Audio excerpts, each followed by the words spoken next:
Halo, assalamualaikum warahmatullahi wabarakatuh. Selamat malam pemirsa sekalian yang berbahagia. Selamat datang di channel Agus Susanto, channelnya orang pertanian. Pada malam hari ini kami akan diskusi sekaligus menjawab pertanyaan Bapak Ibu petani sawit khususnya.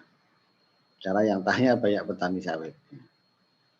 Jadi pertanyaannya begini, ini hampir sama dengan pada waktu yang lalu, yaitu Pak, eh, saat ini apakah kami perlu permajaan ulang, replanting? Karena kalau dipikir-pikir Pak, saya rugi besar karena harganya sekarang sedang bagus katanya, kan gitu. Mohon pertimbangannya Pak. Jadi memang pada saat ini harga lumayan bagus. Ada yang di pabrik itu 2.200 per kilogram TBS-nya. Nah, kemudian di harga apa ya, RAM itu juga pokoknya bagus lah sekarang ini harga kelapa sawit. Termasuk apa CPO-nya itu kemarin pernah mencapai rekor tertingginya. Gitu. Jadi Bapak Ibu sekalian, pada waktu yang lalu, waktu harga rendah, itu saya jawabnya lebih mudah. Nah, lebih mudah. Pada waktu itu ada pertanyaan saya jawab, kalau pas harga mudah ini murah itu, ya ini kesempatan untuk kita meremajakan tanaman kita atau replanting. Jadi alasan replanting itu ada beberapa macam. Satu, itu tapi alasan utamanya adalah produktivitasnya sudah sangat rendah, sudah tidak bisa mengejar lagi, sangat rendah. Nah, biasanya memang terkait dengan harga sebetulnya. Itu sudah rendah, di bawah, ada yang bilang di bawah 10 ton TPS per hektar per tahun, ada yang di bawah 13 gitu, ton TPS per hektar per tahun. Tapi intinya adalah produktivitasnya rendah. Rendahnya kenapa? Nah, itu bisa dijelaskan oleh beberapa hal. Satu, memang tanamannya sudah tua. Sudah tua itu memang produktivitasnya mulai menurun, secara fisiologis sudah menurun. Kemudian alasan yang kedua, itu udah terlalu tinggi, panennya sulit sehingga prestasi kerja sulit. Sebetulnya buahnya ada, tapi sudah tinggi, sudah egrek sambung 3 misalnya, itu udah sulit untuk dipanen. Nah, ini kan itulah mengapa harus di replanting. Rendah karena terlalu tinggi, umurnya sudah tua, ya, gitu. Tapi kalau bisa dipanen, ya nggak apa-apa gitu. Karena ada yang di replanting umur 32 tahun, ada itu petani, itu ada yang tanya ke saya, dan itu karena produktivitasnya masih tinggi.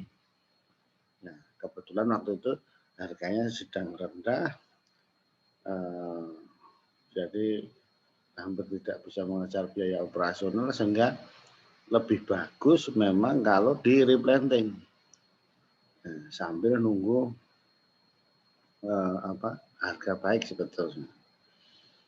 Dan pertanyaan berikutnya adalah, Pak, meskipun harga rendah, kami kan pendapatannya satu-satunya itu, gitu, sehingga gimana? Nah, jawabannya ya harus itu tadi, bertahap, supaya memang harus untuk kebutuhan sehari-hari harus ada, kan gitu.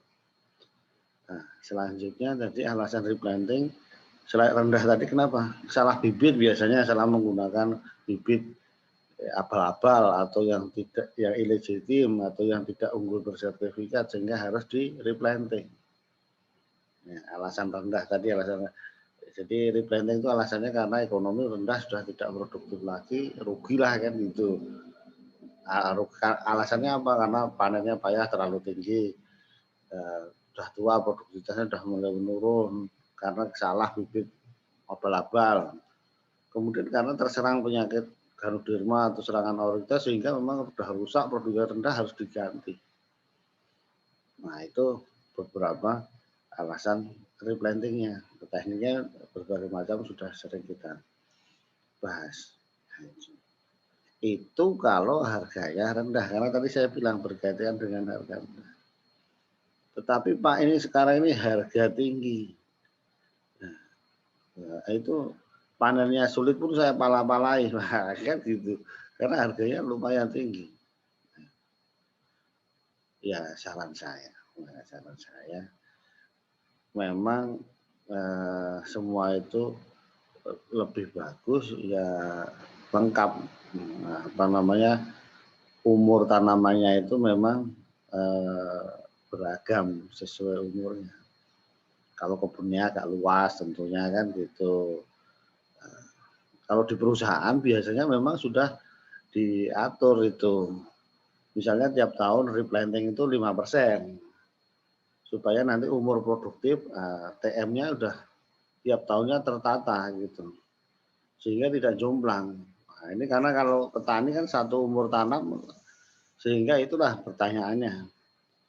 Kapan mau di replanting? Kalau mau di replanting cuma punya satu umur tanaman, dan itu juga menjadi satu-satunya tulang punggung untuk mendapatkan uang pendapatan.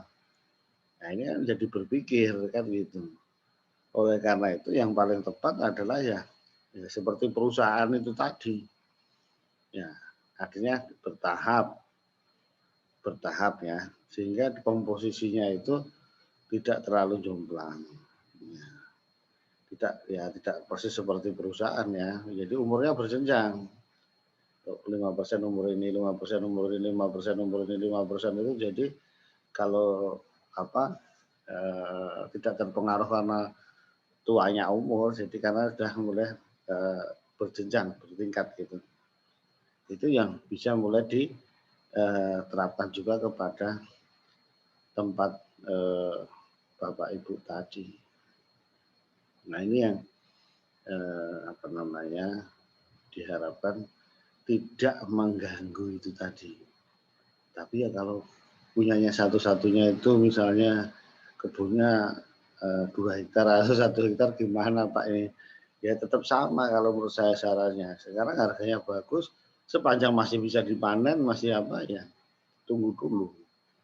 Nah nanti kalau sudah waktunya di replanting harganya, kami berharap turun sih enggak, tapi ya itu tadi bertahap tadi. Kalau bisa dibagi 2 lah, umur yang ini di replanting nanti agak lama, yang satunya ada, jadi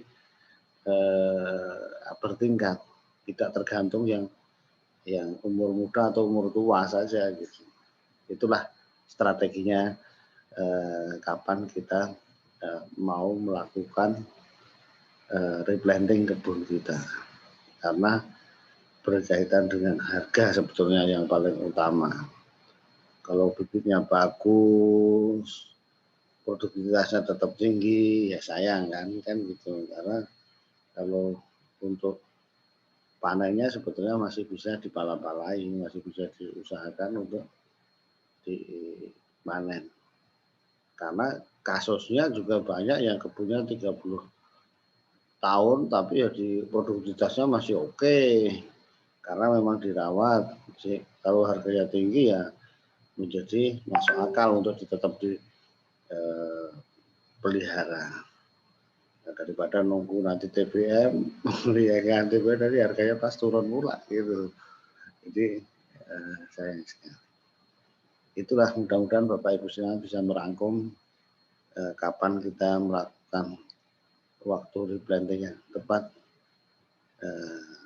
Tentunya kaitannya dengan harga yang lebih bagus. Tekniknya itu tadi bertingkat, lihat situasi harga.